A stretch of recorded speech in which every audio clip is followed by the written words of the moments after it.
Baik, Assalamualaikum warahmatullahi wabarakatuh. Terima kasih bagi yang sudah hadir untuk,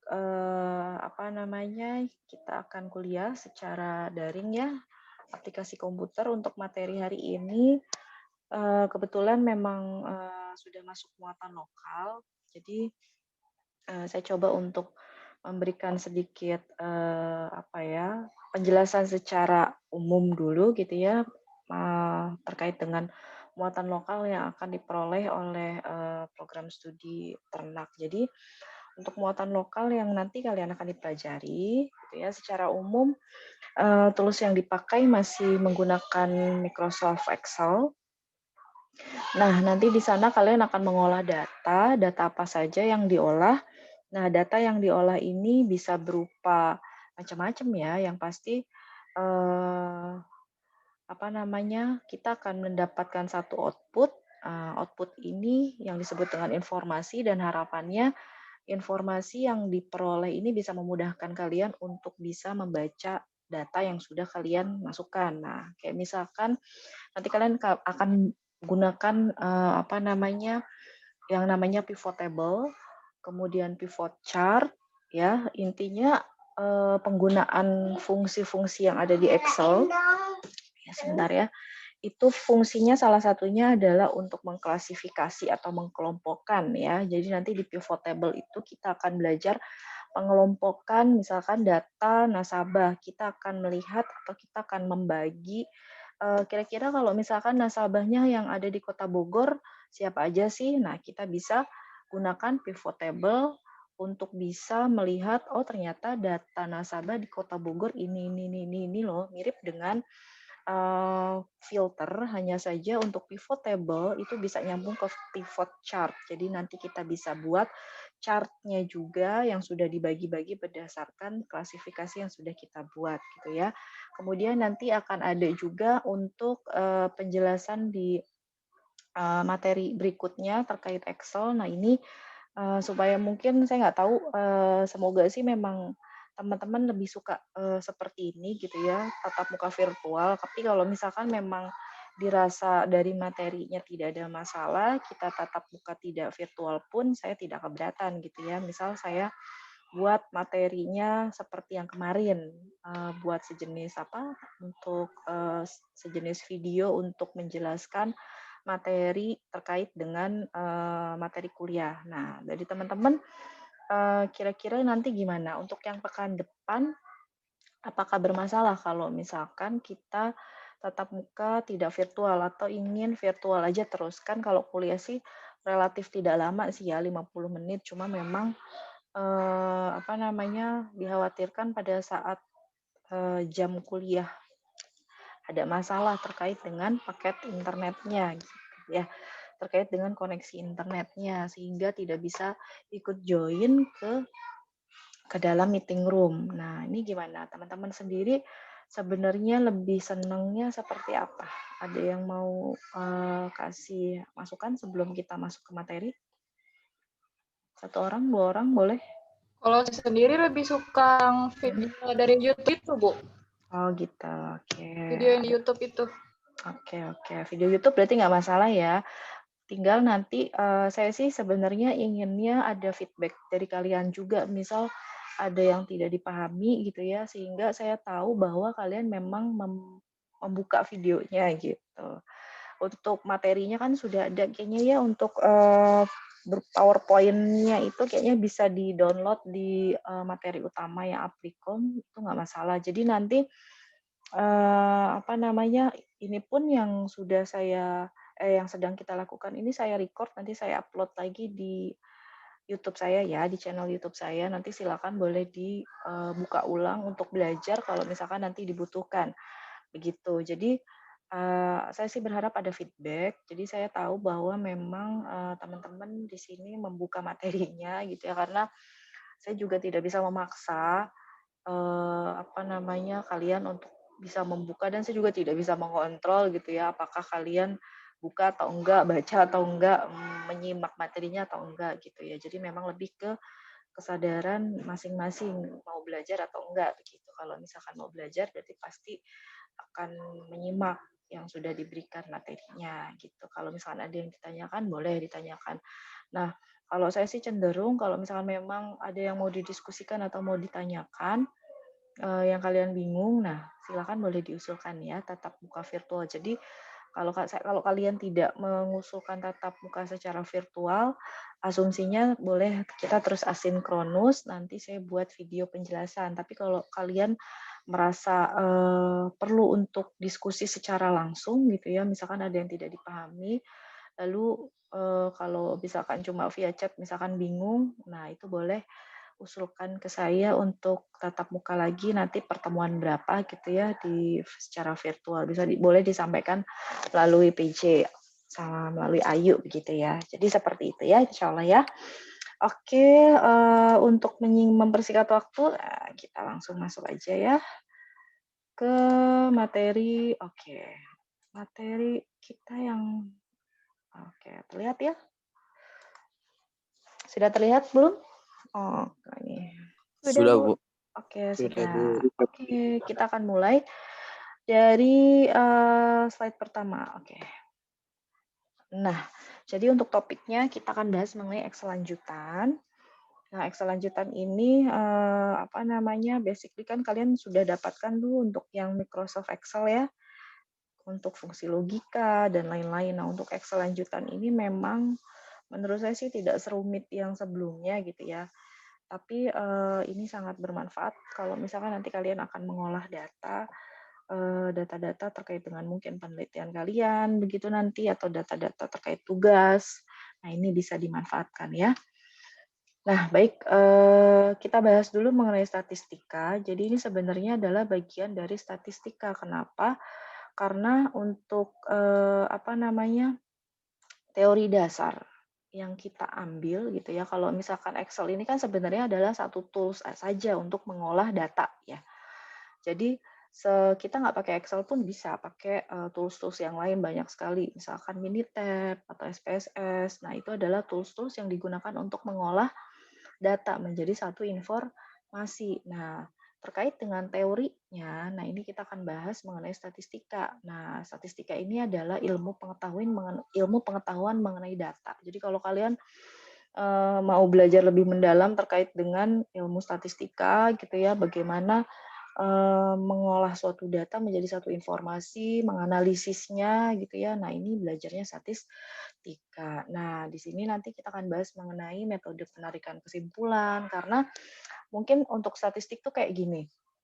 Simpelnya nih ya, kalau misalkan kalian mau kalian bikin satu sayur, kalian bikin sayur misalkan satu panci, banyak banget sayur asem gitu ya. Untuk bisa merasakan ini sayur yang di panci enak nggak sih gitu ya, ya kan ya. Kalian kan nggak mungkin makan satu panci dimakan semua ya untuk nyobain, oh ini enak loh rasanya gitu ya kan ngap juga kan makan satu panci. Pasti kalian ngaduk dulu pancinya supaya merata gitu ya. Kemudian diambillah 1 sendok, terus dicoba ya nggak? Nah, udah gitu kalian pasti langsung menyimpulkan. Nyobanya juga kan nggak mungkin di semua titik yang ada di panci gitu ya, paling nyoba ngambil aja ngasal misalkan di tengah-tengah gitu ya. Diambil pakai sendok lalu dirasain, "Oh ini udah enak nih rasanya," gitu. Itu adalah, analogi sederhana kita mengambil kesimpulan. Nah, kita mengambil 1 sendok dari si sayur asam itu sebenarnya adalah metode pengambilan sampel atau sampling. Ya, jadi kalau misalkan kalian mengambil satu data, misalkan ruang lingkupnya populasinya besar gitu ya, misalkan kota Bogor, kan nggak mungkin juga kalian mendatangi satu persatu warga Bogor ya, itu akan sangat melelahkan dan menghabiskan banyak waktu. Nah, caranya gimana supaya bisa seperti analogi tadi yang saya sampaikan sayur asem. Kita hanya mengambil beberapa contoh atau sampel, tapi itu sudah menggambarkan atau mendeskripsikan satu populasi, yaitu Kota Bogor gitu. Paham ya maksudnya ya? Jadi seperti itu. Jadi untuk statistika ini nanti kita bisa menggunakan untuk tahap lebih lanjut ya. Untuk teman-teman di D3 ini memang lebih banyaknya langsung ke tools, langsung, praktek gitu ya. Tapi nanti mungkin teman-teman yang sudah masuk atau lanjut ke level S1, S2, S3, nah ini akan belajar mengenai rancangan percobaan atau rancop, metode sampling. Jadi nggak bisa sembarangan untuk menentukan, metode pengambilan data, karena kan tadi yang kita harapkan adalah, datanya ini merepresentasikan keseluruhan keseluruhan populasi dan itu kan besar sekali skupnya. Jadi kalau kayak, kayak sayur asem tuh, kita harus ngaduk dulu, diratain dulu, karena kalau enggak, ya nanti sebelah sini asem, sebelah sana asin gitu ya. Jadi pas kita nyobain yang sebelah sini, ih kok nggak berasa apa-apa ya, padahal yang sebelah sana tuh asin, udah. Nah, kenapa bisa kayak gitu? Karena kita tadi nggak ngaduk, metodenya salah gitu. Jadi seperti itu ya.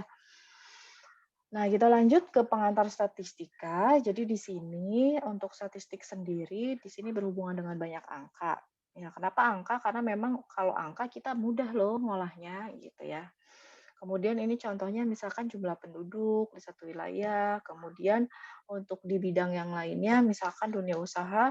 Nah, ini bisa untuk prediksi tingkat inflasi, kalau misalkan kita jualan, oh kita bisa loh untuk memprediksi kira-kira biaya promosi bulanannya berapa ya gitu ya, sehingga kita bisa menghitung keseluruhan dana yang dihabiskan. Kemudian bisa juga untuk analisis data, contohnya forecasting. Forecasting ini seperti ramalan atau prediksi ramalan cuaca. Oh banyak sekali. Jadi aplikasi untuk statistik ini cukup banyak. Bahkan banyak sekali kayaknya semua hal bisa dibuat metode atau model untuk, memprediksi sesuatu gitu ya, termasuk nanti untuk level kalau misalkan sudah level lanjut S2 atau S3 gitu ya. Nah, ini bukan lagi membuat satu produk biasanya, tapi membuat model prediksi yang memang dibuat untuk memprediksi sesuatu dan itu macam-macam gitu ya, dan itu belum pernah dibuat sama oleh orang lain gitu ya. Jadi itu menjadi satu kebaruan atau novelty yang diajukan begitu ya untuk membantu atau memberi kontribusi terhadap ilmu pengetahuan. Lalu ada yang namanya uji hipotesis sama. Ini juga tidak dibahas di sini karena memang membutuhkan satu mata kuliah khusus statistika gitu ya. Kemudian, nah ini ada yang namanya statistika terapan, jadi memang intinya adalah bagaimana ilmu statistik diterapkan di berbagai bidang.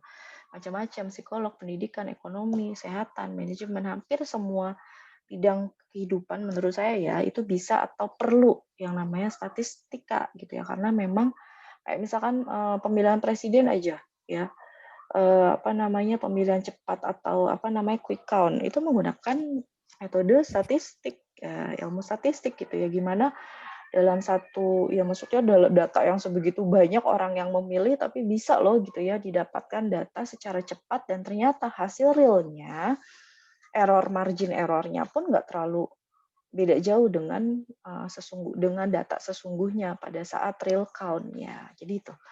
Jadi banyak sekali. Oh ya maaf. Oke. Untuk pengguna statistik nanti ini contoh-contohnya bisa teman-teman baca ya. Misalkan di manajemen bisa untuk penentuan gaji, pesangon gitu ya, jumlahnya berapa sih. Kemudian akuntansi bisa untuk penentuan audit barang dan jasa karena memang akuntansi ini nggak jauh dari audit-audit ya. Kemudian pemasaran bisa untuk pengembangan produk, analisis potensi pasar, segmentasi pasar. Misalkan kita punya produk A gitu ya, kira-kira produk A ini diminati nggak sih sama pasar gitu ya. Nah, itu kan harus survei dulu. Jadi kita kalau kalian misalkan ikut atau membuat satu usaha gitu ya, kalau mau sukses itu sebenarnya nggak bisa kalian asal bikin lalu udah aja disebar di pasar, nggak bisa seperti itu. Tapi ada proses atau tahapannya sebelum itu produk langsung dilepas di pasar, yaitu ada analisis pasarnya gitu ya. Bener nggak sih ini produk kita ini diminati banyak orang gitu ya. Jangan-jangan kita sudah produksi banyak, ternyata peminatnya nggak ada, rugi begitu ya. Jadi banyak sekali. Jadi seperti itu, nggak bisa kita serta-merta langsung jebret gitu ya. Jadi harus banyak pertimbangan. Nah ini ilmu statistika di sana pentingnya. Seorang keuangan juga sama. Kemudian di ekonomi, apalagi ya agribisnis nih orang-orang yang fokusnya ke pertanian, bisnis pertanian gitu ya, entah mungkin sayur-sayuran, menjual sayuran dan lain-lain gitu ya, impor ekspor produk-produk pertanian, macam-macam banyak sekali. Oke, kemudian, nah ini untuk statistika sendiri ini dibagi menjadi 2 kategori. Untuk yang terapan ada deskriptif, ada inferensial. Nah, di sini untuk deskriptif seperti namanya, dia mendeskripsikan, gitu ya. Jadi data yang sudah ada itu akan disajikan dalam bentuk-bentuk yang lebih mudah dipahami, misalkan dalam bentuk chart, tabel, tabel apa namanya, batang, pie, dan lain-lain, itu masuk ke deskriptif. Jadi kita bisa tahu nih, misalkan ada 1.000 data, kita mau mencari data atau kita mau mengevaluasi kira-kira yang suka produk A itu berapa orang, produk B berapa orang, produk C berapa orang. Kita survei, lepas di pasar, survei. Lalu kalau misalkan kita cuman apa namanya nerima data doang bacanya pusing tuh ya. Makanya harus dianalisis lebih lanjut. Kita bikin pie chart. Oh, ternyata yang suka produk A ini sekian persen loh, suka produk B itu sekian persen loh, suka produk C itu sekian persen loh. Nah, dari situ kita bisa mengambil satu kesimpulan. Oh, mendingan kita bikin produk C aja karena produk C ini banyak peminatnya. Nah, begitu. Jadi itu yang namanya deskriptif. Nah, kalau inferensial ini biasanya membuat atau menarik kesimpulan. Nah, inferensial ini biasanya digunakan untuk penelitian-penelitian gitu ya. Jadi kalau udah tahap level lebih lanjut, level S2, S1 biasanya dari S1, S2, S3. Nah, inferensial ini banyak sekali digunakan untuk bisa menentukan atau menguji hipotesis. Benar nggak sih hipotesis kita di awal gitu ya. Nah, kalau di level D3 ini biasanya memang belum terlalu banyak saya perhatikan gitu ya, tapi nanti di level S1, S2, S3. Nah, ini pengujian hipotesis apa namanya di awal sekali membuat satu karya tulis ilmiah itu wajib membuat hipotesis. Gitu ya. Hipotesis itu seperti apa ya? Kira-kira penelitian kita ke depan ini hasilnya seperti apa tuh hipotesis. Hipotesis ini berbasis teori gitu ya. Oh, harusnya hipotesisnya hasilnya akan begini loh gitu ya. Misalkan semakin naik apa namanya semakin banyak pemberian pupuk, semakin banyak hasilnya. Nah, misalkan seperti itu hipotesisnya. Nah, dari pengambilan data sampel bla bla bla lalu digunakan analisis statistik. Nah, kita akan menguji benar nggak sih hipotesis tadi, pernyataan di awal tadi. Nah, itu yang dimaksud dengan statistika inferensial gitu ya. Jadi fungsinya adalah untuk mengambil keputusan dan untuk memperkuat hipotesa yang sudah kita buat di awal. Oke, nah ini untuk pengolahan data ada tujuan, sasaran, ya. Kemudian untuk pengukuran ada data, kemudian nanti diolah menjadi satu informasi, lalu nanti informasi ini bisa digunakan oleh kita sebagai user. Nah, untuk pengolahan data ini macam-macam. Ini adalah metodenya, bisa statistik, bisa matematik, atau berupa riset operasi. Nah, jadi terserah. Nah, kalau sekarang kita sedang berbicara mengenai statistika. Jadi datanya ini akan kita olah menggunakan statistika. Ya, kemudian di sini untuk berikutnya bahwa disebutkan bahwa masyarakat ini bisa atau banyak menafsirkan statistik ini hanya berupa tabel gitu ya, daftar angka, kemudian gejala-gejala yang ada di kantor gitu ya, hasilnya seperti apa. Nah, biasanya nanti tabel-tabel itu bisa dilengkapi dengan hasil analisis datanya. Misalkan kasih grafik, dikasih diagram, kasih chart, dan lain-lain. Jadi seperti itu ya. Kemudian di sini kita akan bahas mengenai statistika sama statistik. Kira-kira bedanya apa sih? Jadi untuk jadi bedanya tuh memang huruf A-nya, satu ada A, satu nggak ada ya, satu statistika, satu statistik. Nah, ternyata beda definisinya. Kalau statistika tadi ilmunya, statistik ini adalah biasanya berupa rumus atau formulasi. Ya, biasanya berupa fungsi dari apa namanya kalau kita mau mengolah suatu data. Nah, ini misalkan kita mau mencari mean atau rata-rata dari satu contoh, ini rumusnya. Udah belajar ya. Kemudian standar deviasi seperti apa rumusnya. Kemudian ini ragam contoh atau standar deviasi ya. Nah, ini statistika deskriptif dibanding atau VS inferensia. Tadi sudah saya jelaskan, intinya untuk deskriptif ini seperti namanya, untuk menggambarkan, menyajikan dengan statistik sederhana gitu ya. Nah, kalau inferensia ini level yang lebih tinggi lagi, dia lebih rumit. Kita harus menguji parameter populasi dan hipotesis gitu ya. Nah, biasanya kalau teman-teman lebih banyak bermain di statistika deskriptif saja. Ya, termasuk Excel lanjutan yang nanti kita akan bahas, itu merupakan salah satu aplikasi atau tools untuk mengolah statistika deskriptif ya. Oke, untuk penelitian, nah ini yang diperlukan. Jadi kalau misalnya nanti untuk tugas akhir mungkin kalau kalian mungkin bahasanya praktek kerja lapang gitu ya. Nah, untuk level lebih lanjut, namanya biasanya penelitian nih. Di tingkat akhir itu sudah masuk level atau sudah masuk tahapan penelitian untuk mendapatkan satu data. Gitu ya. Kemudian di sini yang harus dibuat adalah, kan kita harus buat karya tulis ilmiah ya, kita harus tahu gimana caranya ngumpulin datanya. Nah, ini bagian metode. Kemudian bagaimana cara verifikasinya, pengelompokan. Nah, ini nanti ada di analisis datanya. Itu juga sama, di metode itu harus mencakup datanya ngambilnya caranya gimana, ngolahnya mau gimana, lalu mau diapain hasilnya, seperti itu ya.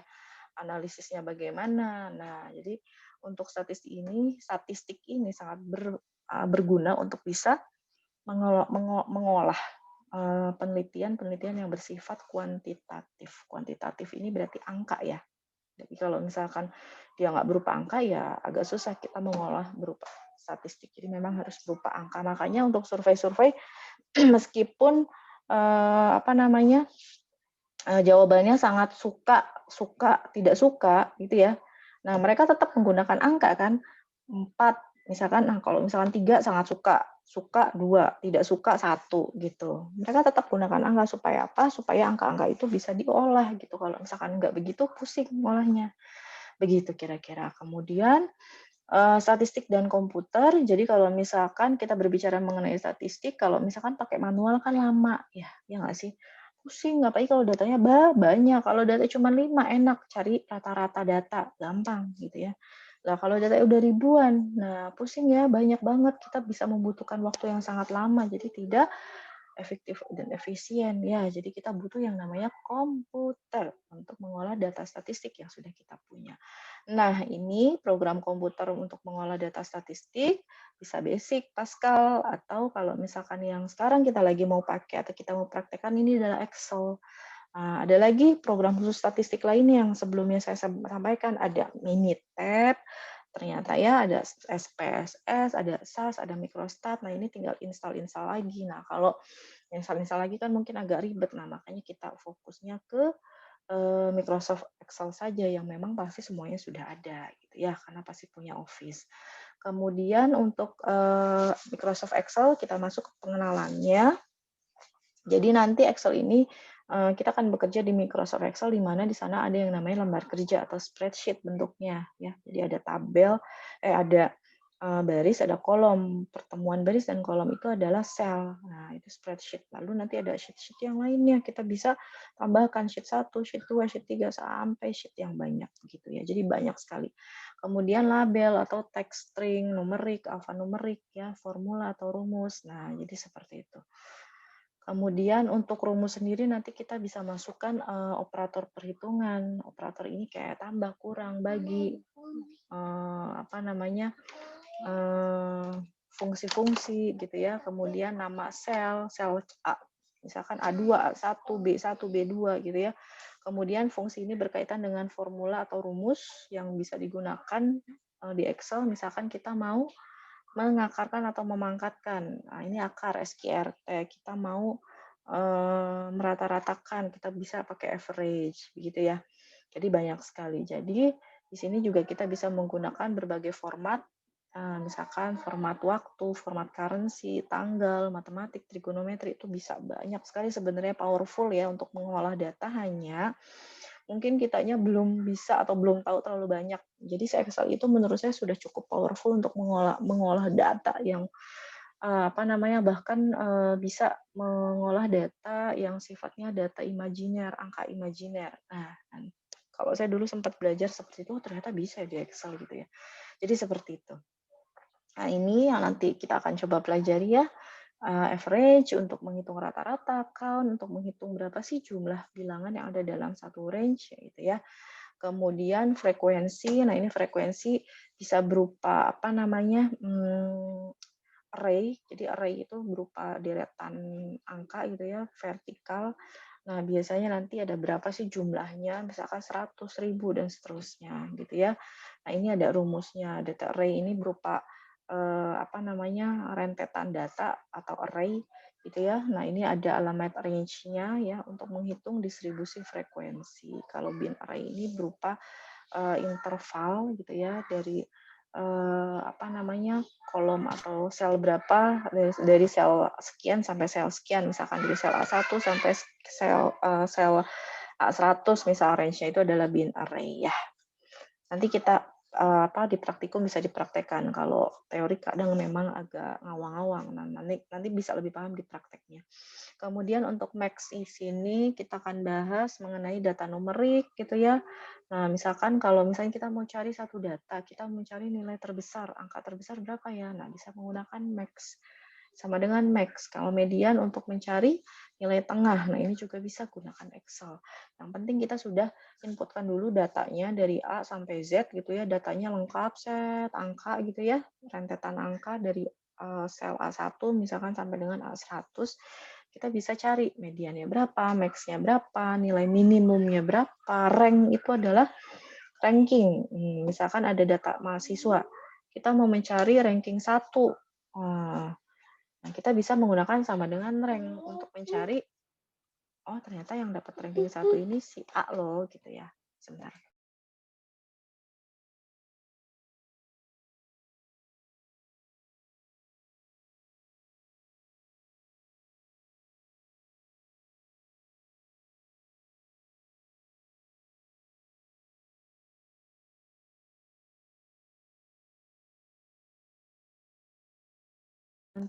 Oke, lanjut lagi. Mohon maaf. Kemudian standar deviasi, untuk menghitung standar deviasi tinggal stdef saja ya untuk mencari penyimpangan data gitu ya. Jadi kalau misalnya kita ngambil data itu biasanya ada satu data yang mungkin jauh dari data-data lainnya. Mungkin ya, mungkin nanti kalian kalau sekarang mungkin belum terlalu kelihatan. Bisa jadi nanti pada saat penelitian kalian ngambil sampel data gitu ya. Ternyata ada satu data kok ini datanya tuh aneh gitu ya. Ini datanya kok bisa beda banget, 1, 2, 3, dan seterusnya. Nah, kita bisa mencari standar deviasi karena memang seperti yang tadi saya sampaikan, pada saat kita mengambil data itu bisa banyak sekali faktor-faktor yang mempengaruhi. Nah, itu yang bisa menjadi penyebab, oh itu mungkin ya data-data tersebut bisa jauh banget sama yang lainnya. Misal kita mengukur kadar minyak yang data yang kebanyakan mah misalkan 5 gitu ya, kadar minyaknya 5%, tapi ada satu data ternyata 8%. Nah, itu kan cukup jauh gitu ya. Nah, dari situ kita bisa mencari standar deviasi atau penyimpangan nilai data dari nilai rata-rata ya. Kemudian ada fungsi database, nah ini kita bisa gunakan the average, the count. Nah, ini tapi ini jarang atau kita jarang pakai di praktikum. Tinggal tambahkan DD aja di depannya ya. Nah, kita masuk ke sort. Nah, sort ini adalah fasilitas untuk mengurutkan data. Jadi kalau kita nginputin data kan nggak mungkin kita nyari data, coba cari data, inputkan dulu data dari yang huruf depannya A. Nah, kan pusing kalau datanya cuma 5 enak gitu ya. Kalau datanya udah sampai ratusan atau ribuan gitu ya, kan kita ambil sampel kan tahu sendiri acak gitu ya. Namanya bisa, misalkan sampel pertama nama depannya Ani, sampel kedua misalkan namanya Sarah, sampel ketiga Dian. Pusing banyak tuh, nggak ngurut kita nginputinnya. Gimana caranya supaya nanti data yang kita buat ini bisa ngurut? Kita bisa menggunakan fasilitas sort A to Z atau Z to A, tergantung kita mengurutkannya dari A ke Z atau dari Z ke A. Itu fungsi dari fasilitas sort yang ada di Excel ya. Kemudian berikutnya, nah ini pivot table. Pivot table ini yang tadi saya sampaikan bahwa kalau kita membuat suatu data, kita buat tabel datanya, kita mau merangkum data-data tersebut, kemudian kita mau menghasilkan informasi. Kalau cuma lihat tabelnya doang mah pusing, bingung bacanya. Misalkan yang di praktikum ada data nasabah.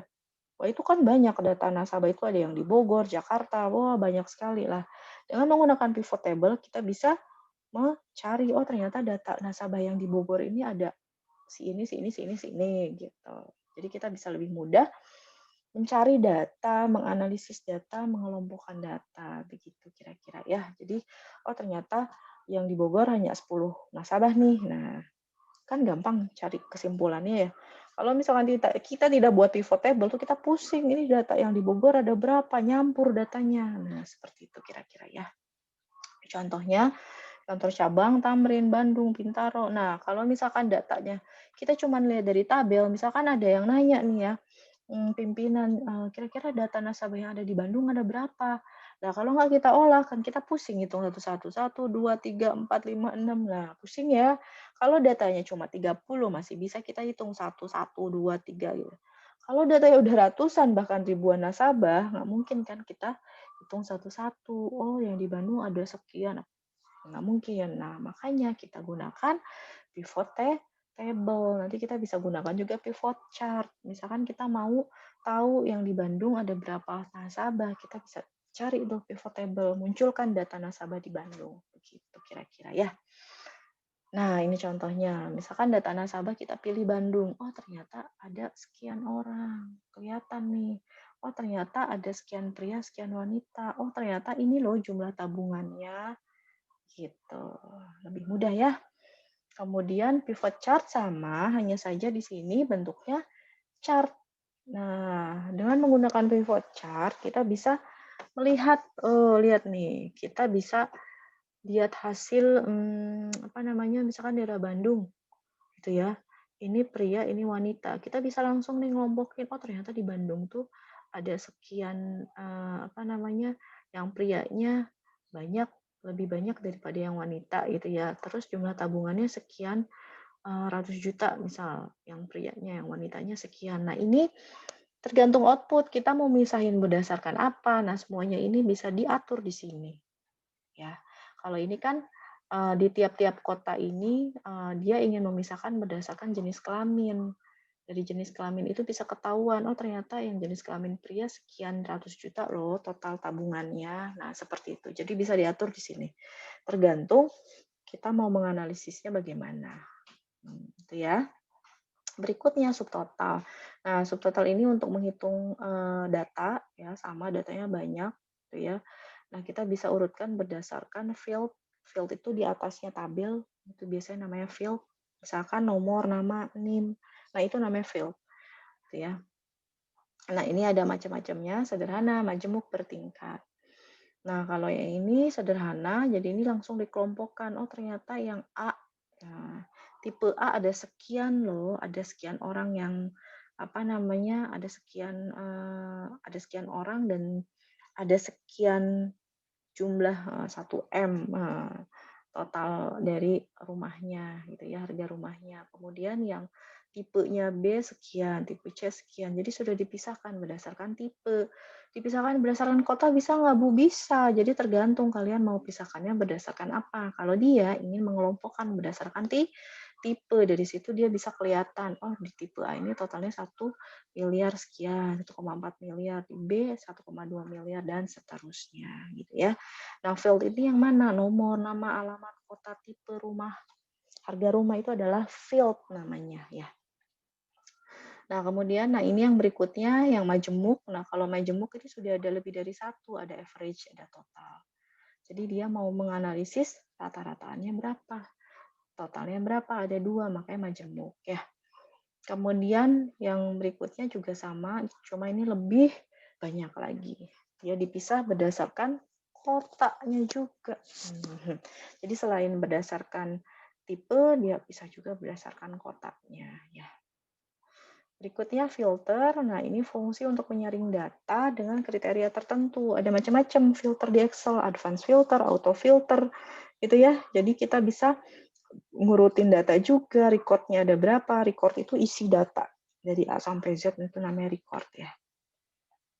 Kemudian nih untuk auto filter, nah ini biasanya untuk menampilkan record tertentu berdasarkan data yang diinginkan. Misalkan kita mau data perempuan aja yang nongol, ya udah kita bisa klik saja field-nya, cari yang perempuan. Advanced filter ini ada kriteria tertentu, macam-macam. Kalau advance ini bisa lebih dari satu kriteria ya. Nanti prakteknya bisa dicoba di praktikum. Kemudian berikutnya untuk validasi, nah Ini juga penting nih validasi. Jadi kalau misalnya kita menginputkan data, kadang kita kan manusia, kita nginput suka salah. Misal kita mau nginput nilai nih, nilai terbesar 100. Karena mungkin kita faktor macam-macam gitu ya, entah mungkin nggak teliti atau apa. Kalau kita tidak memvalidasi, kadang kita bisa menginputkan nilai minus atau bahkan nilai di atas rentang 100. Misalkan 102 salah mencet, salah neken tombol. Itu bisa terjadi. Nah, supaya itu tidak terjadi, kita tentukan dulu range yang boleh kita inputkan, misalkan nilai dari 0 sampai 100. Sehingga kalau kita misalkan menginputkan nilai di luar rentang itu nggak akan bisa. Gitu. Itu fungsinya validasi ya. Kemudian ini contoh-contohnya untuk validasi, jenis-jenisnya gitu ya. Ada macam-macam, ini whole number, desimal, data, kemudian bentuknya ada drop down, ada between. Nah, ini contoh-contoh kita bisa memilih kalau between itu artinya di antara dua nilai, not between, equal to, not equal to, dan seterusnya. Oke. Mungkin sekian yang bisa disampaikan. Ada yang mau ditanyakan? Itu saya Ibu, jelaskan. saya mau bertanya, Bu. Ya, boleh, silakan. Jadi saya stop dulu ya. Oke, silakan. Mau nanya apa? Boleh. Kalau kita mau tahu tentang subtotal di bagian kotak, berarti yang harus di-sort itu di kolom kotanya ya, Bu? Ya, oke. Untuk yang bagian kota, nanti kan akan muncul tuh subtotal ininya ya. Ya, itu memang harus dipilih yang bagian kotanya. Jadi ada beberapa tahapan. Nah, itu makanya harus diklasifikasi dulu. Kalau misalkan lebih dari satu, berarti kalian harus pakai yang subtotal majemuk. Kalau majemuk berarti ada beberapa tahapan, ada 2 tahapan lah minimal yang harus dilalui. Kalau yang biasa bisa langsung pilih kota, misal field-nya ya, itu bisa langsung bisa pilih kota. Sudah dicoba belum? Halo? Sudah, Bu. Oh, sudah dicoba. Oke, sip-sip. Berikutnya ada lagi? Untuk praktikum sudah sampai ini ya, berarti ya? X lanjutan ya? Pertemuan ke-10-nya udah ya? Sampai subtotal, Bu. Oh, sudah sampai subtotal. Oke.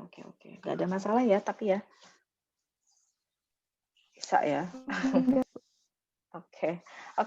Ada lagi yang mau ditanyakan? Kalau nggak ada, bisa... oh iya, saya belum isi absen. Nanti saya isi absen dulu. Nanti kalian boleh absen, gitu. Oke, sampai sini masih ada yang mau ditanyakan? Nggak ada? Aku Ya? ngasih saran ya, Bu. Aku Mm, ngasih boleh. saran untuk untuk yang video yang itu, yang ada di Evieta, itu kan untuk pertemuan TM89 itu kan kayak itunya pakai bahasa Inggris, PPT-nya pakai bahasa Inggris, bisa nggak kalau misalkan PPT-nya diganti bahasa Indo aja gitu, biar lebih ngerti gitu. Oh, itu tuh, ya. Sebenarnya kalau yang Iya. PPT yang bahasa Indonesia ada nggak ya di kelas besarnya, kelas utamanya, kursnya? Kalian masuk ke kursnya INF 101 nggak? Applikom? Masuk kan ya?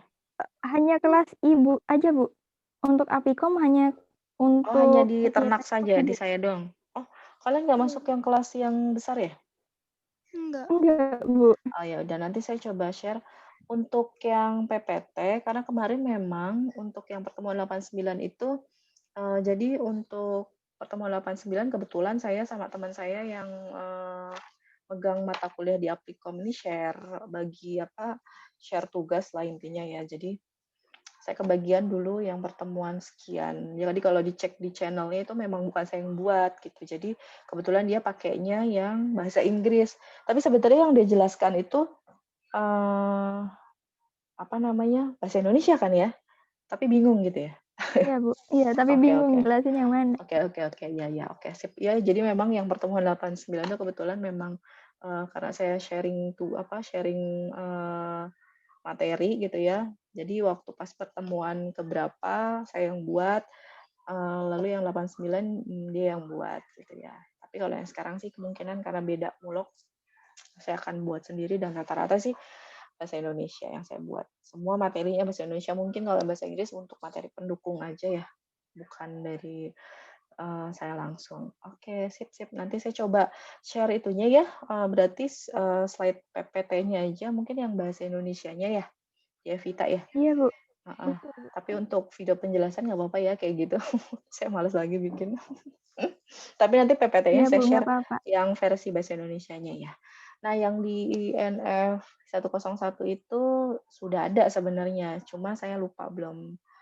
Tapi kalau itu tuh kumpulan semua mahasiswa yang ngambil Aplikom gitu. Jadi kalau saya buatnya di situ tuh saya pusing jadinya. Saya khawatirnya kalian pusing. Jadi makanya saya buat subnya lagi dari course-nya Aplikom utama gitu. Tapi kalau kalian mau masuk ke course Aplikom utama boleh cuma untuk ngecek materi ya yang ada di situ gitu, nggak apa-apa.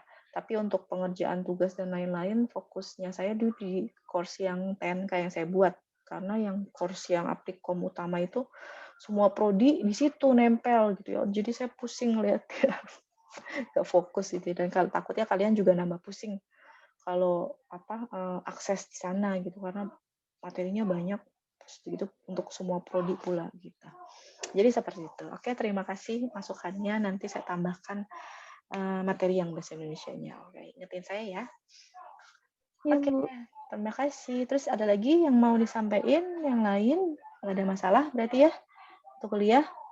Nggak ada ya. Oke, berarti nanti sampai ketemu besok, pekan depan gitu ya. Silakan kalau misalkan lebih seneng pakai video boleh.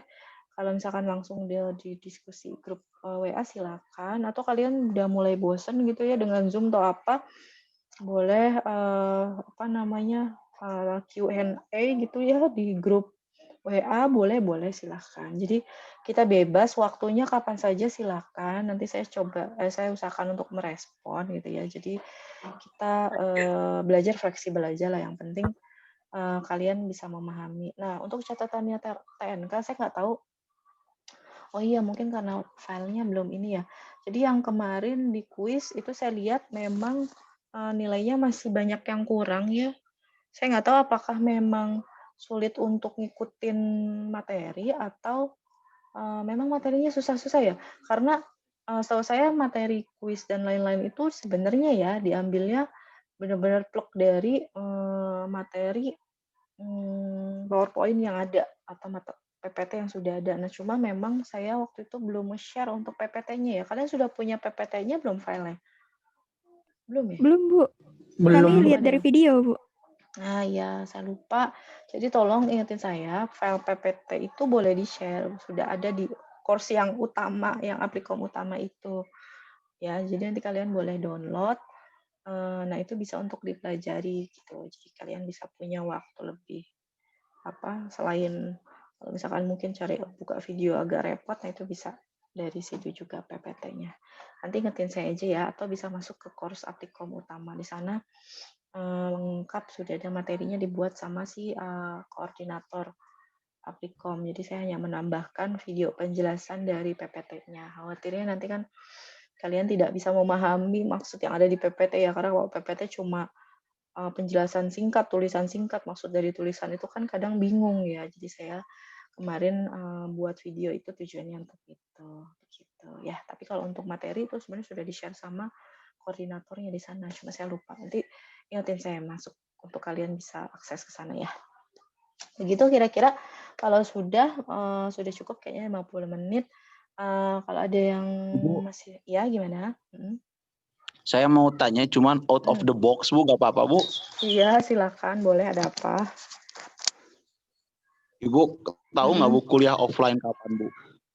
Oh, kuliah offline. Oke, jadi seperti yang dulu pernah disampaikan, sebenarnya IPB berharap sampai dengan akhir semester ini saja, gitu ya. Jadi harapannya memang di semester depan tuh semua sudah bisa offline. Tapi mempertimbangkan kondisi yang ada sekarang dan masih belum kondusif gitu ya. Besar kemungkinan semester depan pun masih akan offline. Terutama untuk teman-teman yang masih semester 1 nih ya. Berarti semester depan kan semester 2. itu kemungkinan besar masih akan offline.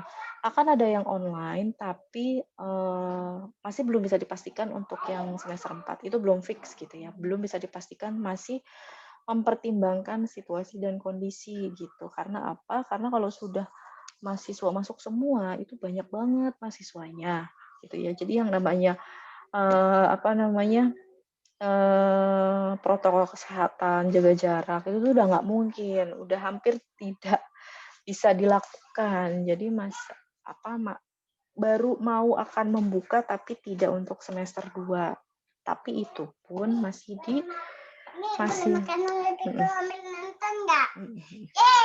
mohon maaf.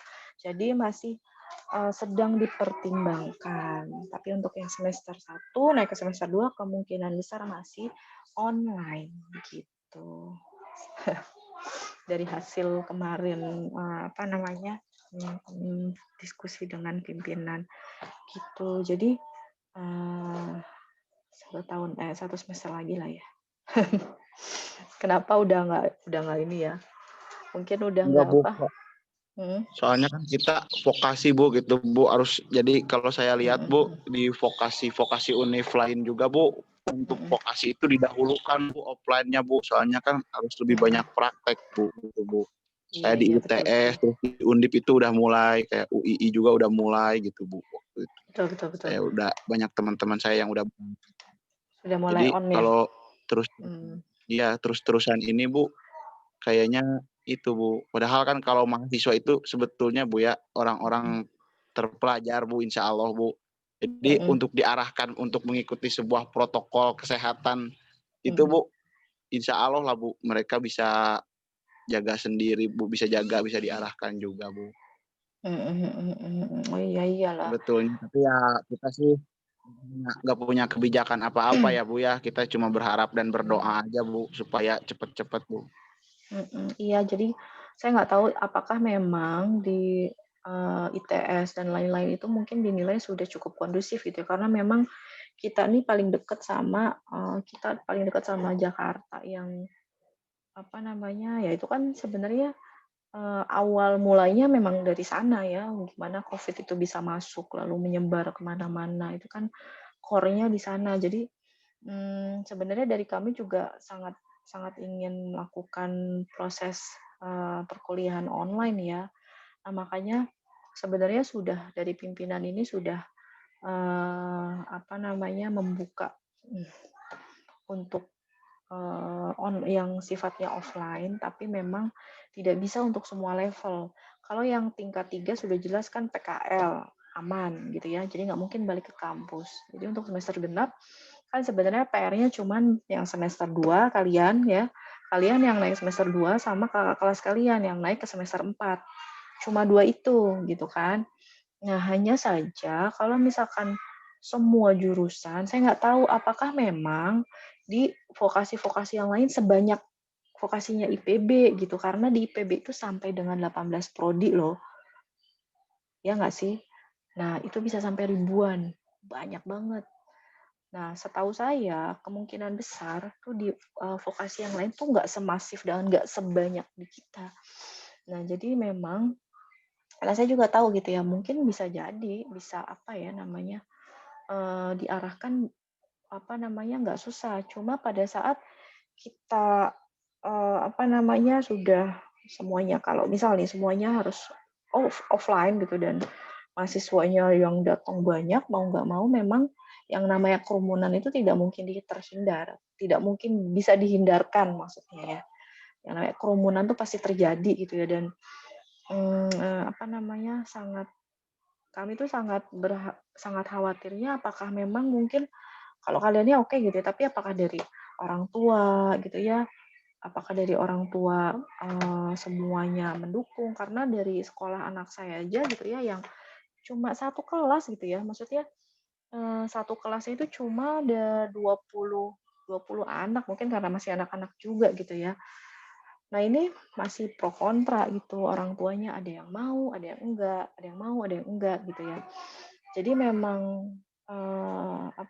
pertimbangannya ya tadi tuh ya berat gitu ya. Kadang satu sisi pengennya pengennya begitu gitu, pengennya offline gitu. Cuman pertimbangannya banyak sekali gitu ya, khawatirnya memang kita jadi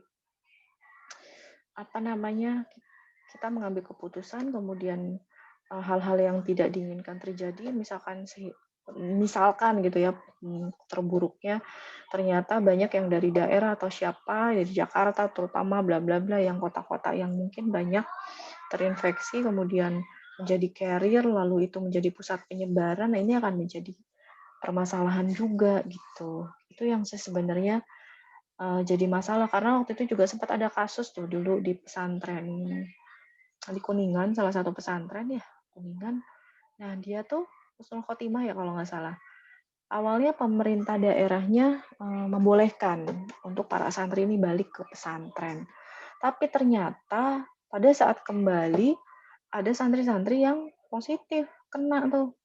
Nah udah gitu malah jadi rame, dibilang lah itu pesantren sebagai sampah, limbah atau tanda kutip gitu ya. Jadi, lah padahal pemerintahnya yang sudah mengizinkan, tapi ternyata ada orang-orang, tanda kutip ya, orang-orang yang malah bilang, menyebarkan virus lah, tanda kutip gitu ya, limbah bla bla bla gitu. Jadi, banyak pertimbangannya, banyak sekali pertimbangannya. Tapi untuk wacana offline ada, tapi tidak untuk yang tingkat 2 gitu. Bukan untuk yang semester 2, tapi untuk yang semester yang di atas kalian. Tapi itu kan masih pertimbangan, begitu kira-kira. Jadi kami juga belum tahu karena memang belum disahkan ya, itu belum menjadi satu keputusan resmi, baru dirapatkan, didiskusikan di level pimpinan. Jadi kita atau kalian mungkin banyak berdoa juga gitu ya, saya juga sama gitu ya, inginnya kembali normal gitu ya, anak-anak saya juga udah pada bosan nih di rumah kayaknya, di rumah terus gitu ya, mengulang hal yang sama di rumah, nggak bisa ketemu temen gitu ya. Ya tapi ya balik lagi gimana caranya gitu ya untuk bisa atau mencari yang terbaik gitu ya untuk kita semua. Jadi sampai sekarang mungkin sudah banyak yang jenuh, udah yang stres macam-macam gitu. Cuma Ya, ya Bu. masih belum masih resikonya masih cukup besar karena kemarin ibu saya bilang itu bupatinya Kabupaten Bogor, bukan wali kota ya, bupati, Bu Ade Yasin itu positif COVID gitu. Positif COVID. Jadi untuk COVID ini sendiri sih sebenarnya mungkin untuk orang-orang yang yang kuat gitu ya, cuman carrier nggak berasa apa-apa. Tapi kan memang dikhawatirkan yang punya penyakit-penyakit lainnya ini sih sebenarnya yang rada-rada gimana gitu ya. Dan kami pun dosen-dosen sih sebenarnya masih tanda kutip yang ngeri juga gitu. Aduh, ntar ketemu kalian yang banyak banget gitu ya karena penularannya ini kan cepet banget ya. Kita nggak tahu juga orang yang berinteraksi sama kita sehat atau enggak. Terus kita gitu ya kadang kan lupa atau apa gitu meskipun pakai masker dan lain-lain. Jadi ya gitulah pokoknya masih banyak ketakutan. Meskipun kadang kalau saya sendiri ke kampus, cuma memang mungkin seminggu 2 kali gitu ya untuk mengurusi banyak hal. Tapi karena memang belum banyak yang beraktivitas, jadi masih cenderung lebih lebih merasa tenang lah gitu.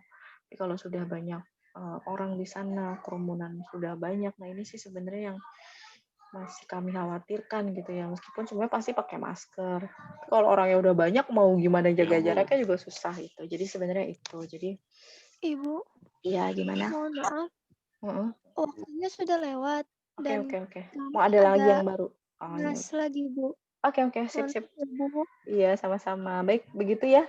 Terima kasih untuk kehadirannya. Saya akhiri. Mohon maaf. Assalamualaikum warahmatullahi wabarakatuh. Waalaikumsalam. Waalaikumsalam.